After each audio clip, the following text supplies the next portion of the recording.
There. All right, we are live. I'm Nice. going to go onto Facebook right now, and I'm going to share this.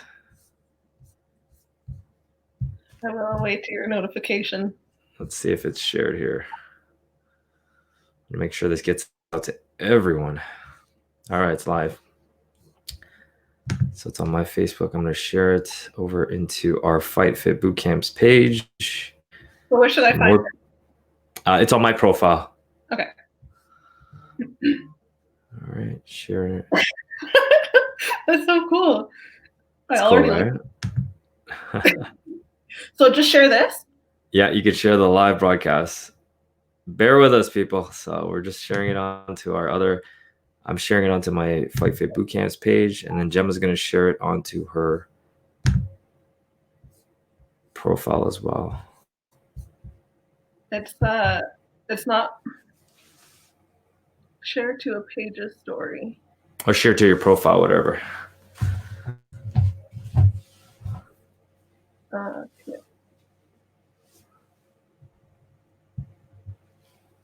Okay.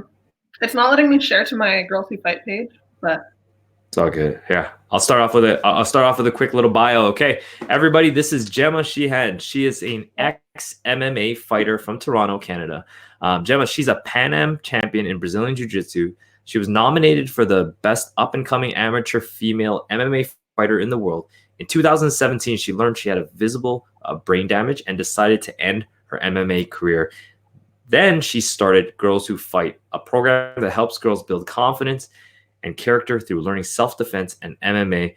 Gemma has traveled abroad to volunteer teaching self-defense to high-risk communities, led self-defense workshops for large companies, and gives talks about her journey through sport, injury, and entrepreneurship. Gemma, welcome to the Being a Ninja show. Thank you. Great. That was my bio, but like right into it. I want to get right into this. I want you to share a little bit about your story and how you got started from like MMA all the way into your business. Okay. So, well, to start there, I got started when I was 14. I was in grade 10 and I went to a kickboxing gym for the first time. I was looking for something to get in better shape, even though I was in okay shape, but I thought I was like overweight. So I started looking for like a fitness thing.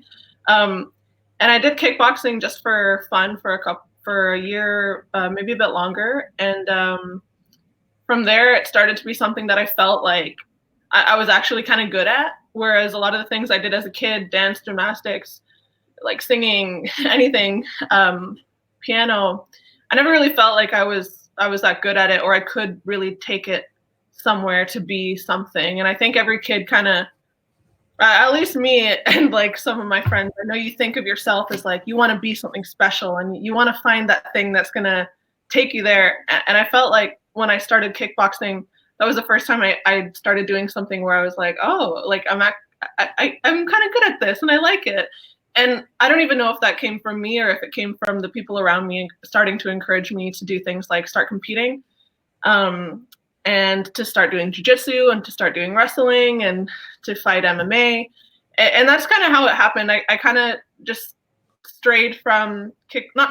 but added jiu-jitsu from there and started competing in jiu-jitsu. And before I knew it, it was like competing in MMA was my only goal. Probably by the time I was like 16. Mm-hmm. And since about age 17, I think I've been training, well, up until I quit to do my company.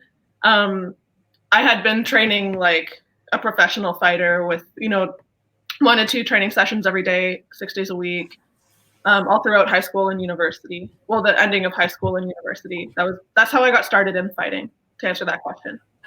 So I want to go back a little bit. Like MMA isn't a typical women's sport. How did you feel about breaking that barrier and getting into a sport that's pretty male dominant? It never really was an issue, and it if anything, I think people are surprised when I talk to them about that topic, because people often assume that because it's a male dominated sport, meaning there's a lot more males in the sport than females, that it might mean that I was discouraged or I was excluded or people didn't really want me around. But in my experience, it was exactly the opposite.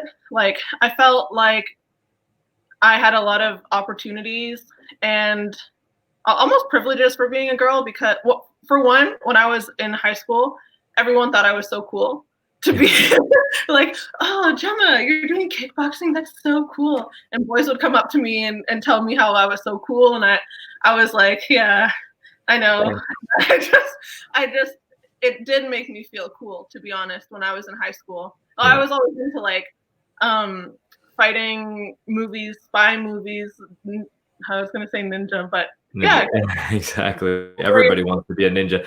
Yeah. So it's actually pretty cool. So I mean, from the outside looking in, I guess a lot of women that like, or little young girls that getting into it may seem intimidated, but the community is actually pretty inviting. Oh yeah, I felt like for one, a lot of people. I mean, not everyone anywhere you go is going to be nice and inviting and like you and want to help you. But I felt for me, I'm going to say it was partly me just as being me. I don't want to like discount that, but I don't want to discount the fact that I was a female because I think it made me stand out. Right. So when the media was more interested in my story than the story of another MMA fighter just like me who might even be better or more accomplished, but he's male like everyone else. So I feel like I got more attention that way, and also more in terms of like gyms in Toronto wanted me to train there. Like give me free memberships and free this and that and registrations because they wanted me there so bad. And I think that's just a testament to how much gyms actually want to promote the women's part of their club. Absolutely. And I think having somebody like you that actually is in there competing just shows like that is a testament to what women can actually do out there. Like I think when people hear things like fight fitness, they think like something we actually don't do any sparring or anything like that. We're all fitness, but it's very intimidating and kudos to you for breaking through that barrier. Now let's talk to me about your MMA career. How did that, from when you first started to when you finished? Okay, so the first fight I ever had, I was 16. It was a kickboxing fight, and it was in this thing called the Ontario Winter Games. So it was like a kickboxing. I felt, oh my gosh, in grade 11 when I did this, I felt like the most badass ever because I got to go on this like road trip to Blue Mountain with all these other fighters, and it was intimidating, but you felt and I feel like that was the first time I started to be like, oh, this is kind of cool. And I lost that fight by decision against the girl that I fought, but it was a good, it showed me I could do it. Like I went into the ring and I came out and I was like, oh, actually, that wasn't as hard as I was like thinking it was going to be all this time. And then from there, I competed jiu-jitsu pretty much like throughout the career. Mm-hmm. But from, I guess, age 19 to 22, I had 5 MMA fights. So yeah, I had 3 in Quebec and Ontario, and 3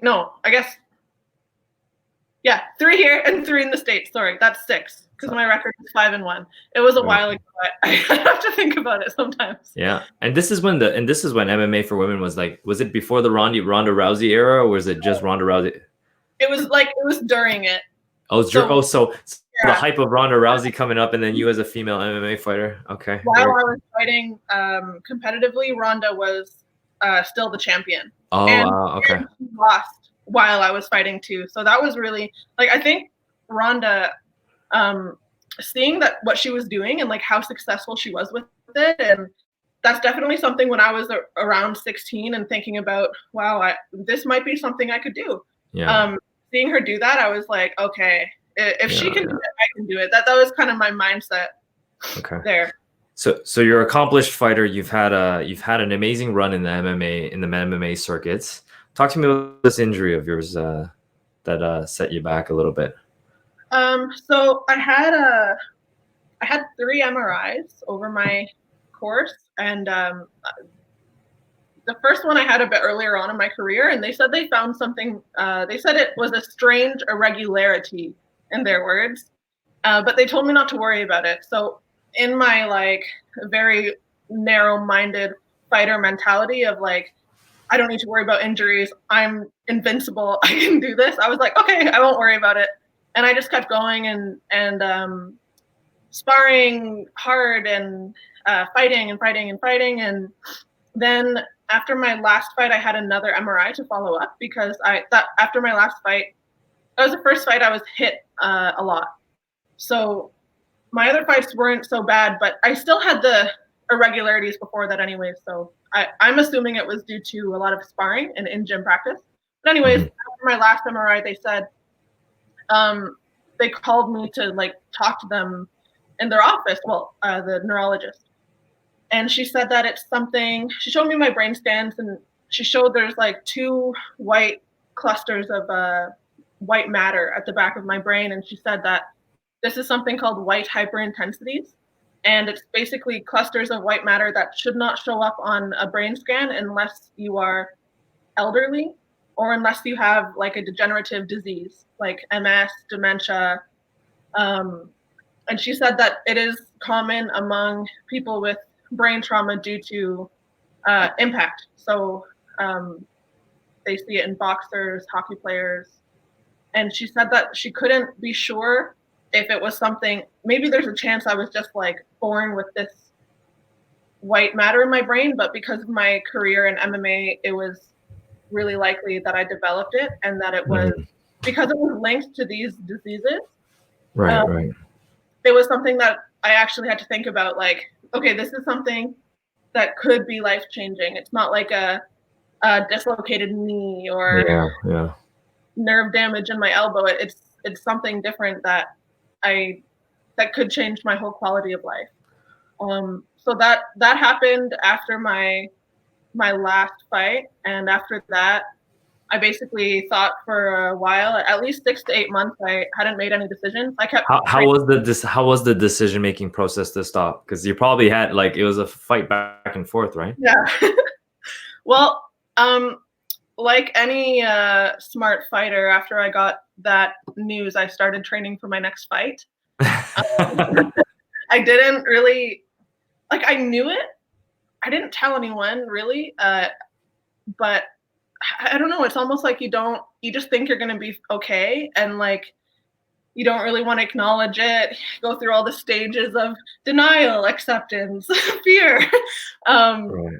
But I remember I became different in sparring because even if I wasn't really acknowledging that I should stop fighting, in the back of my head, I knew there was something wrong with me. And I was, at the same time, one of my best friends and training partners, Spencer, he had been head kicked so hard that his post-concussion syndrome was so serious. He was out of training, work, fighting, life, like, and I saw him go through that. And that also had an effect of me being like,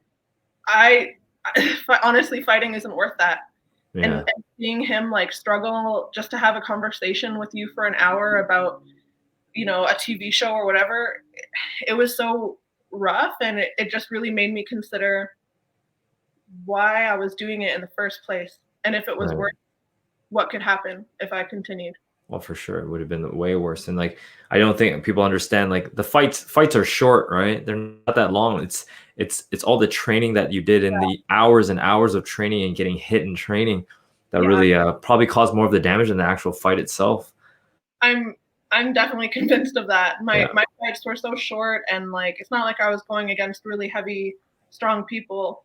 And most of my fights, I didn't get hit.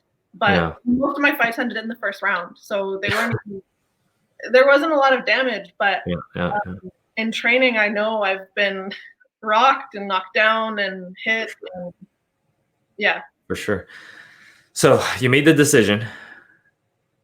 How did you break it to people? Were you just like, I'm out, that's it? Was it cold? The heart.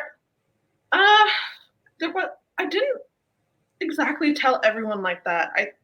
There was one person that I cared a lot to talk to that way, which was my coach at the time, still very very close, and I still take his kickboxing. Oliver, he came to Oh, be oh very yeah, Oliver's badass. Yeah. so right at the last year that I was training hard, I had started working with Oliver, and he like I went to his house to train with him, and I had sessions with him to train me as an MMA fighter, not in a gi jiu-jitsu class or a Hmm. kickboxing class. Like he was putting everything together and helping me with my defense and my takedown timing and what I do good and how to strategize for that. Um, and I just felt like things were getting. I could see myself improving. I was less afraid to get in close for like punching and which I always struggled with. Hmm. Hmm. He had given me all that time for free just because he believed in me and he saw something in me and he dreamed dreams of taking a fighter far, and Yeah. I that he thought that could have been me. Yeah.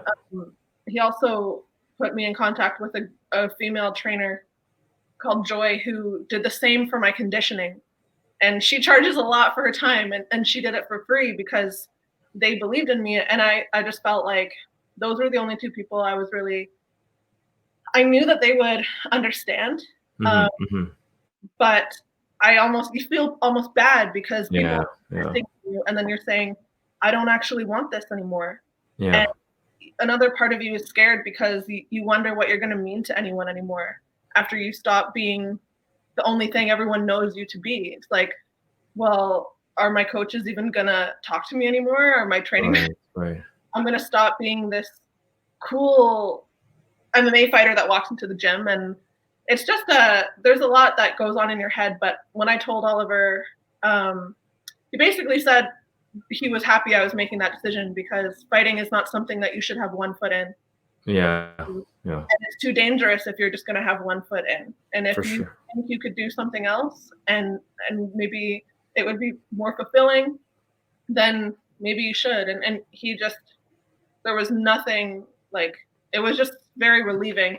And he's still very close Yeah. with to this day. Some good advice, some sound sage advice. Yeah. Now, so that chapter of your life ended. Well, it's probably part of your life, but now you've pivoted towards this great business Yeah. called Girls Who Fight. Talk to me about this and what it's about. Okay. Well, Girls Who Fight is a program that teaches girls and women self-defense and martial arts. Essentially, there's a couple different programs. We have kids camps, girls classes that teach them martial arts beyond just self-defense. So that's pretty much surrounding the MMA sports, kickboxing, wrestling, Brazilian jiu-jitsu, and we have women's self-defense workshops as well. So those are, I guess, the services. But beyond that, I also like do workshops for different organizations. So that is what we are now. I Yeah. think you were interested in like how I pivoted and and got started. So why specifically girls? Like why young girl? Because you're very particular in each. You said no adults. I just want teenage girls to teach empowerment. Why? Yeah. So the first when I started, I basically just noticed that there was nothing being offered for this demographic. It's not because I don't like boys or think boys shouldn't learn self-defense or fighting. I think men are better off themselves if they know how to fight. But I noticed that there wasn't like most martial arts gyms. They're co-ed. Some of them have a women's class, but there's not really a program.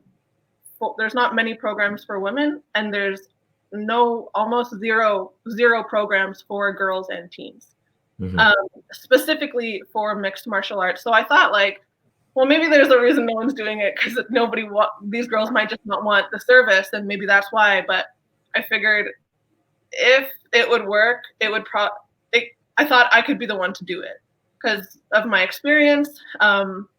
Me being a young female is more relatable to that demographic, and I think that's really important when you're teaching a demographic is how much can you relate to them, how much can they identify with you, and Sure. how much fun can they have with you as opposed to seeing you as like a parent or as someone lecturing to them. And I think I mean, I've always loved working with kids. I have a very natural way with them. So that's kind of why it was more of a demographic thing. Mm-hmm.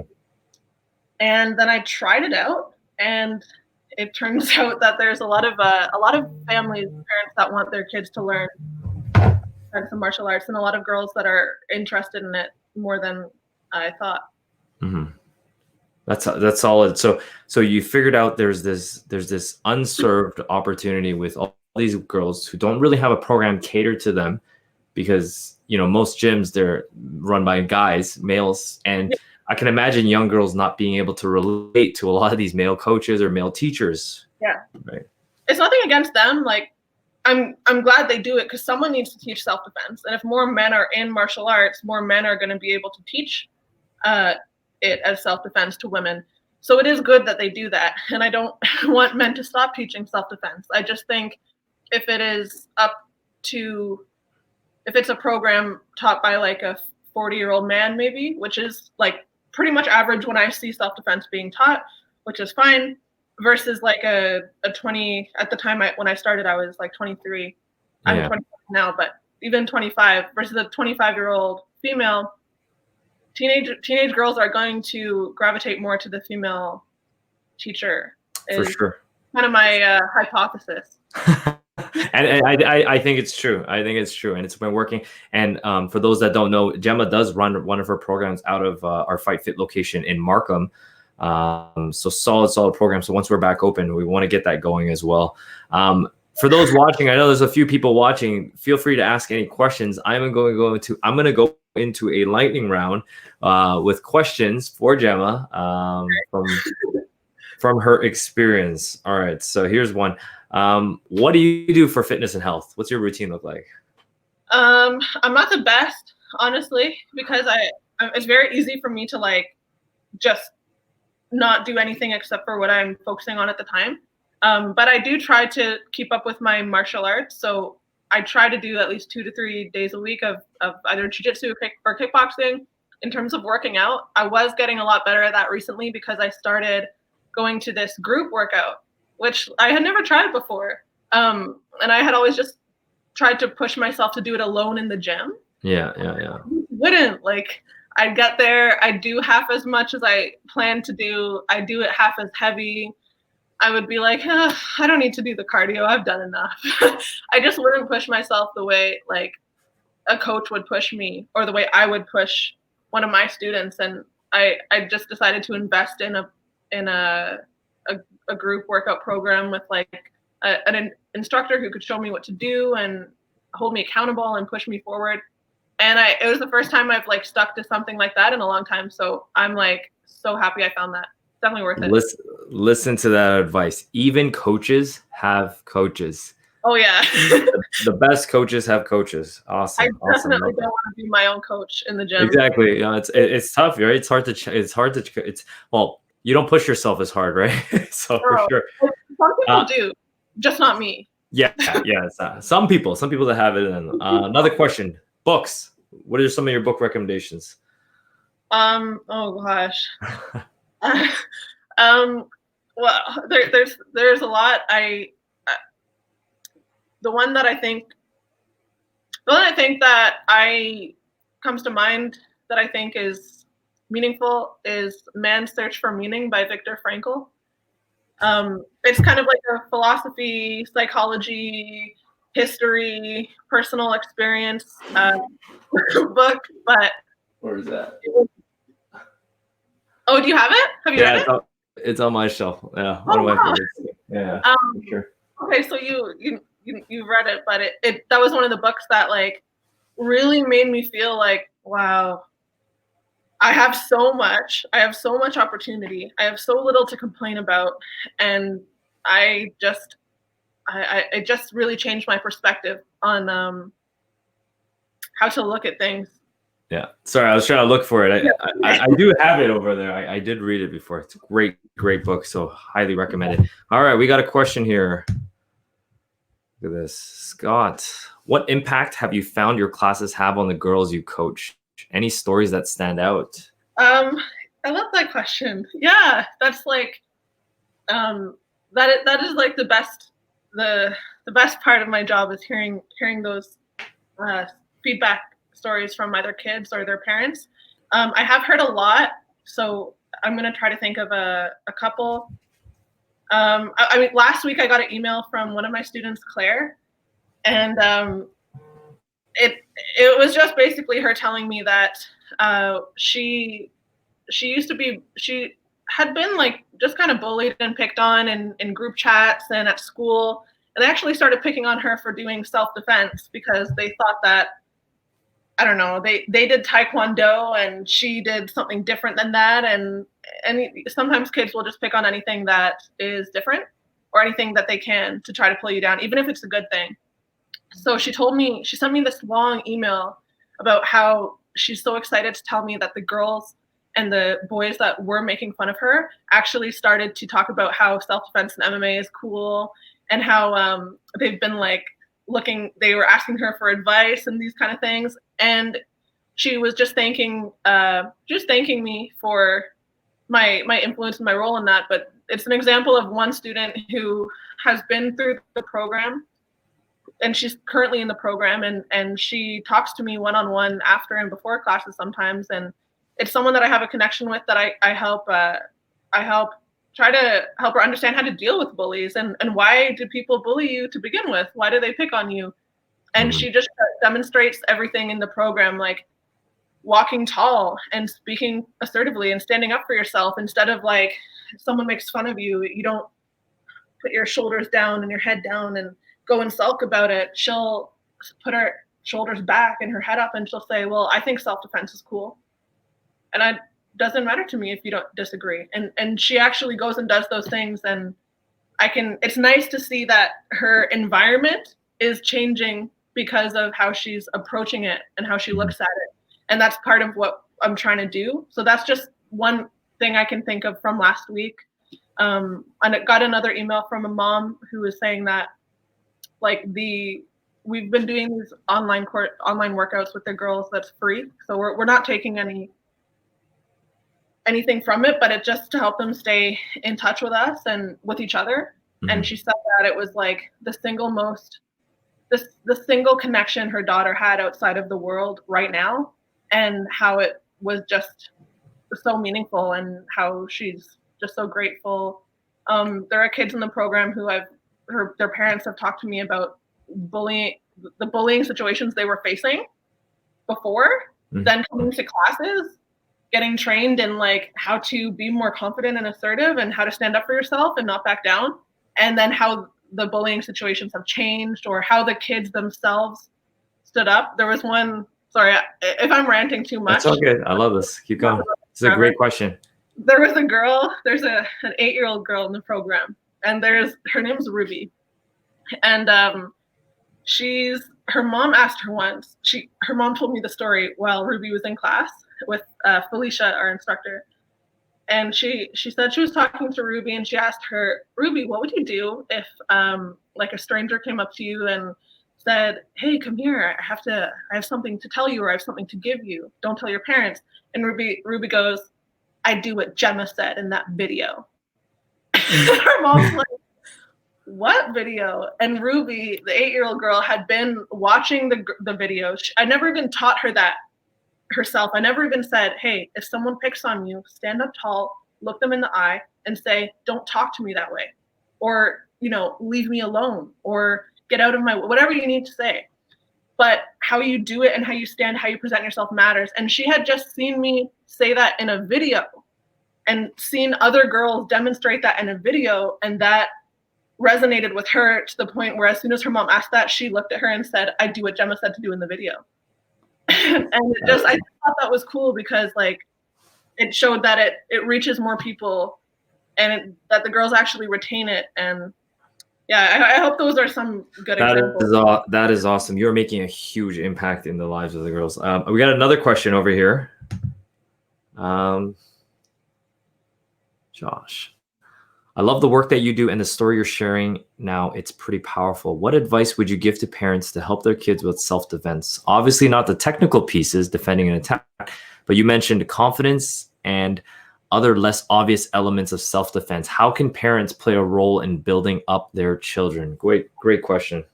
Yeah, okay. So I think now is actually a great time for that because we obviously have so much time.